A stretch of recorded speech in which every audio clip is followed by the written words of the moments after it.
বাংলার নবজাগরণ তৃতীয় পর্ব। ভারত পথিক রাজা রামমোহন রায়। কি রাজনীতি, কি বিদ্যাশিক্ষা, কি সমাজ, কি ভাষা, আধুনিক বঙ্গদেশে এমন কিছুই নাই রামমোহন স্বহস্তে যাহার সূত্রপাত করিয়া যান নাই। রবীন্দ্রনাথ ঠাকুর। রামমোহন রায় আধুনিক ভারতবর্ষের প্রাণগঙ্গার ভগীরথ। অন্ধকার রাত্রির সকল দুঃস্বপ্নের অবসান ঘটিয়ে তিনি নূতন যুগের প্রবর্তন করেছেন। 19 শতকের বাংলার নবজাগরণের তিনি অন্যতম পথিকৃৎ। রাজা রামমোহন রায় প্রথম খণ্ড। এই খণ্ডে আমরা রাজা রামমোহনের বাল্যকাল থেকে কলকাতায় স্থায়ীভাবে আসা অবধি আলোচনা করেছি। রামমোহনের জন্মসাল সম্বন্ধে একাধিক মত রয়েছে। তার মধ্যে দুটি সর্বাধিক প্রচলিত সাল হল 1772 অথবা 1774। নগেন্দ্রনাথ চট্টোপাধ্যায়ের মতে 1774 সালে রামমোহন জন্মগ্রহণ করেছেন। জন্মস্থান: রামমোহন হুগলি জেলার অন্তর্গত খানাকুলে কৃষ্ণনগরের কাছে রাধানগর গ্রামে জন্মগ্রহণ করেন। রামমোহনের বাল্য শিক্ষা: রামমোহন ছিলেন বাঙালি ব্রাহ্মণ এবং বিষয়ী পরিবারের সন্তান। তাই গুরুমশায়ের পাঠশালা, চতুষ্পাঠী এবং মক্তব, যেখানে আরবি ও ফার্সি ভাষা শিক্ষা দেওয়া হয়, এই তিনটি জায়গাতেই তিনি বালক অবস্থাতেই শিক্ষা লাভ করেন। রামমোহনের বিবাহ: রামমোহনের বিবাহ তিনটি। প্রায় 8 বছর বয়সে প্রথম বিবাহ, কিন্তু অল্প দিনের মধ্যেই তাঁর এই স্ত্রীর মৃত্যু হয়। যখন তার বয়স প্রায় 9 বছর, তখন পিতা রামকান্ত 1 বছরেরও কম ব্যবধানে দুবার বিবাহ দেন। 9 বছরের কাছাকাছি সময়ে রামকান্ত তাকে পাঠিয়ে দেন পাটনায়। সেখানে রামমোহন 2-3 বছর ছিলেন এবং আরবি ও ফার্সি ভাষার শিক্ষা নেন। তাছাড়া মৌলবীদের কাছে মূল আরবি ভাষায় কোরআন ও অন্যান্য শাস্ত্রগ্রন্থেরও পাঠ নেন। এখানেই তিনি আরবিতে লেখা ইউক্লিড ও অ্যারিস্টটলের বইগুলো পড়েন। সম্ভবত এই সময় থেকেই তার মনে একেশ্বরবাদের ভাব সঞ্চারিত হয়। এরপর বাবার আদেশে হিন্দু শাস্ত্র পড়বার জন্য তাকে যেতে হয় কাশীতে। সেখানে খুব অল্প দিনের মধ্যেই তিনি সংস্কৃত ভাষা ও হিন্দু শাস্ত্রে বিশেষ দক্ষতা অর্জন করেন। শিক্ষা শেষে বাড়ি ফিরে আসেন, কিন্তু বাড়িতে রামমোহন তার পূর্বপুরুষদের ধর্মমত ও নিষ্ঠাবান হিন্দুর মতো আচার অনুষ্ঠান পালন করতে চাইলেন না। তখন তার সঙ্গে বাবা মা ও পরিবারের অন্যান্যদের বিবাদ তৈরি হয়। রামমোহনের আচরণে বাড়ির মানুষরা রেগে গেলে রামমোহন বাড়ি ছাড়েন। তিনি এই সময়ে বাড়ি থেকে বেরিয়ে গিয়ে দীর্ঘ পরিভ্রমণে বেরিয়ে পড়েন।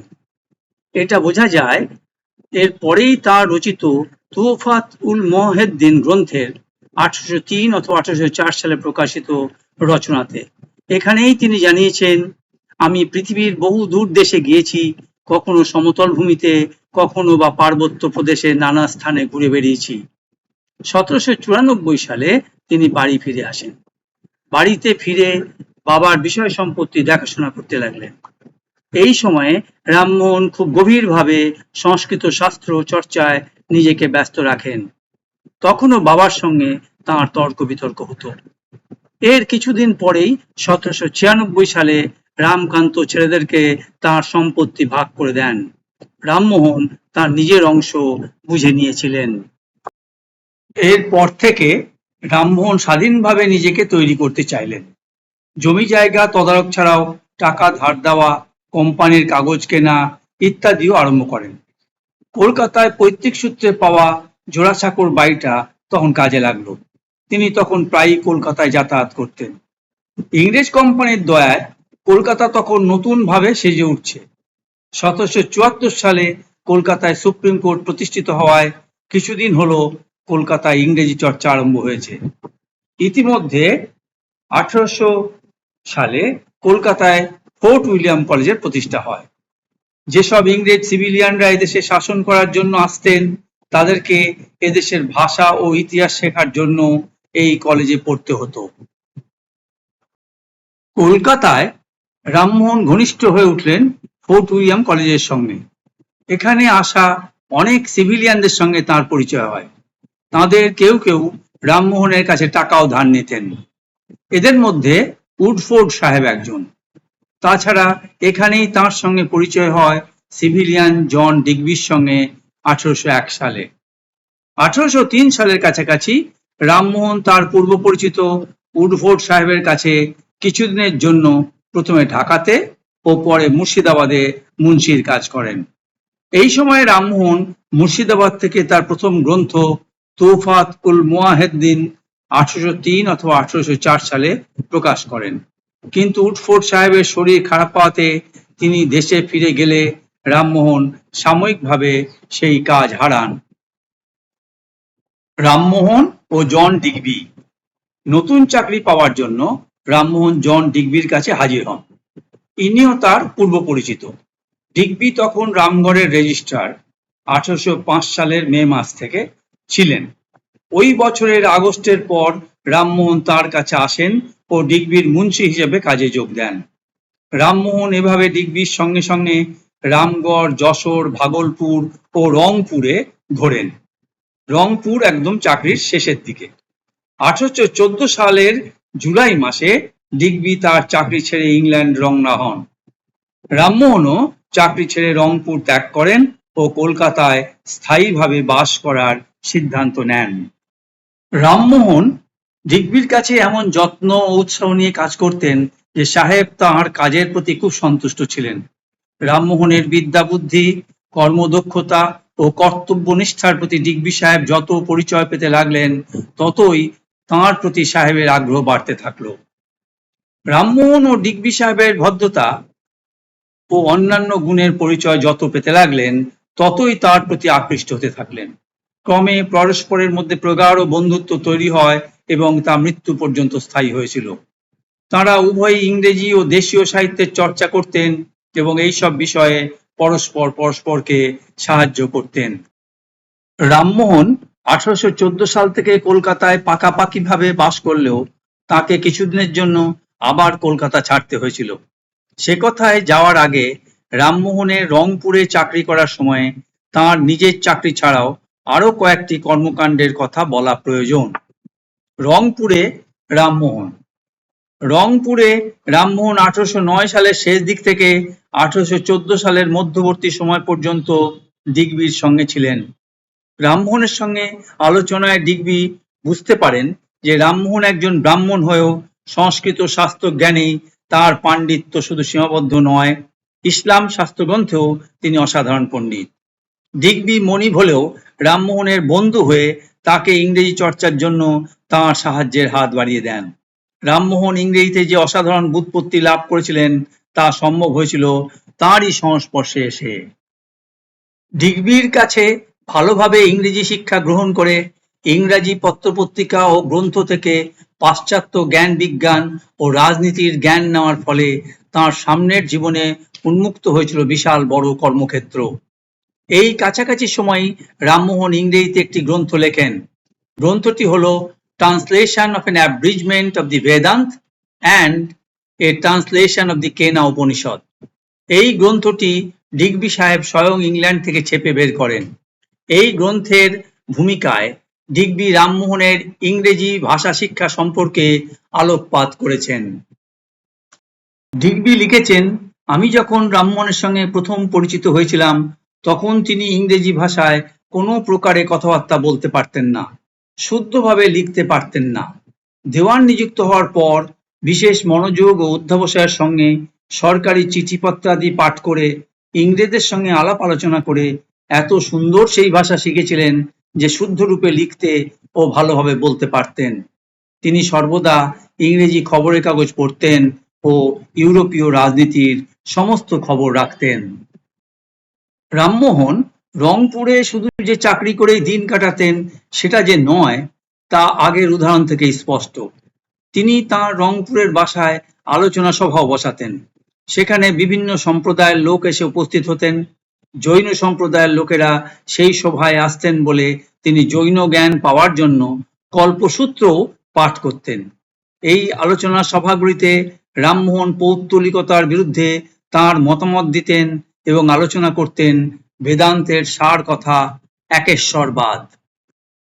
দীর্ঘদিনের জড়তা ও অন্ধ সংস্কারে আবদ্ধ থেকে হিন্দু ধর্মে যে নীচতার স্পর্শ লেগেছিল তাঁর ফল সমাজ জীবনেও স্পষ্ট হয়েছিল। ব্যক্তি জীবনে আত্ম অবমাননা তো আরো বেশি দেখা দিয়েছিল। রামমোহন তা দূর করতে রংপুর থেকেই বদ্ধপরিকর হয়েছিলেন।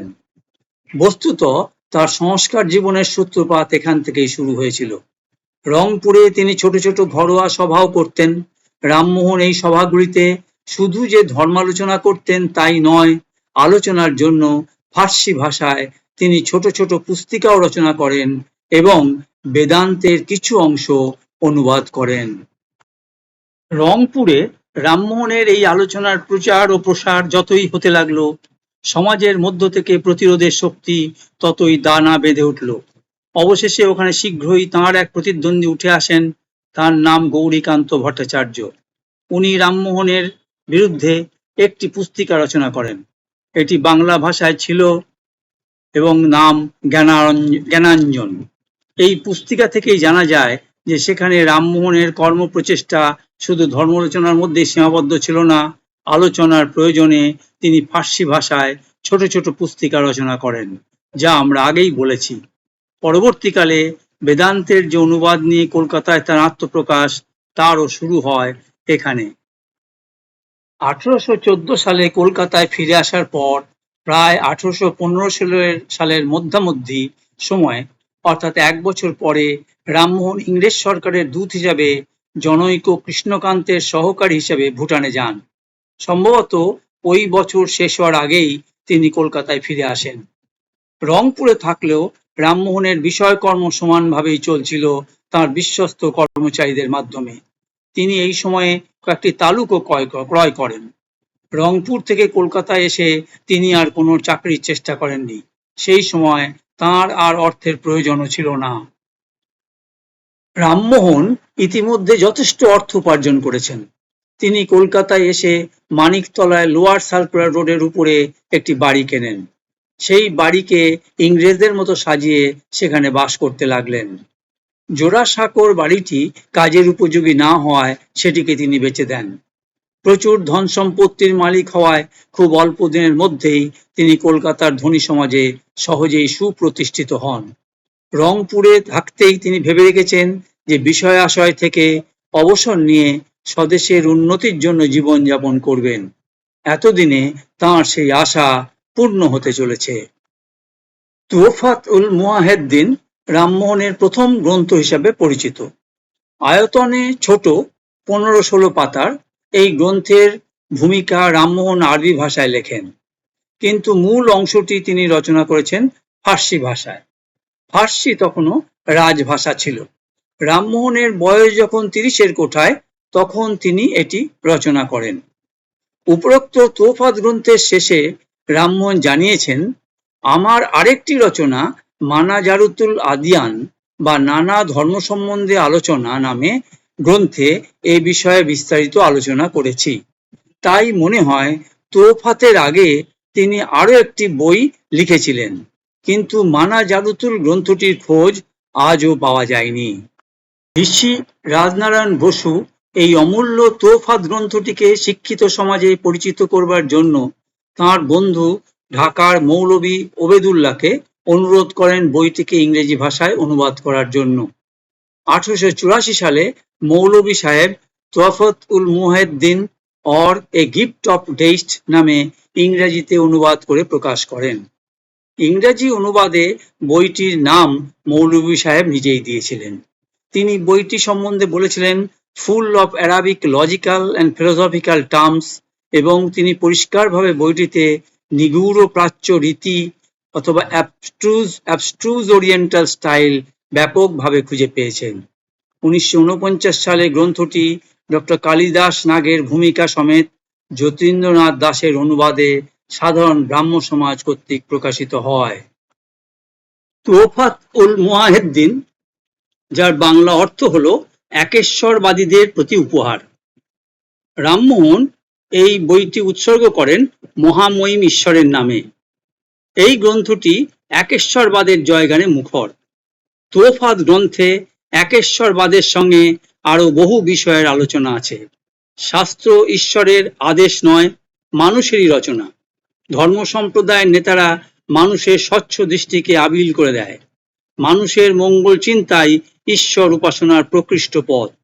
এইসব আলোচনার বিষয়গুলি অনেকটাই রামমোহন আরব দেশীয় মোতাজেল সম্প্রদায় ও মুয়াহিদ্দিন সম্প্রদায়ের কাছ থেকে পেয়েছিলেন।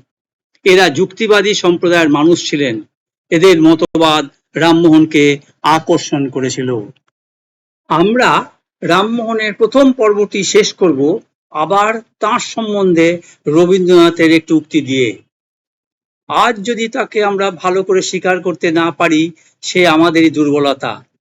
জীবিতকালে তাঁর প্রত্যেক কাজে আমরা তাকে পদে পদে ঠেকিয়েছি।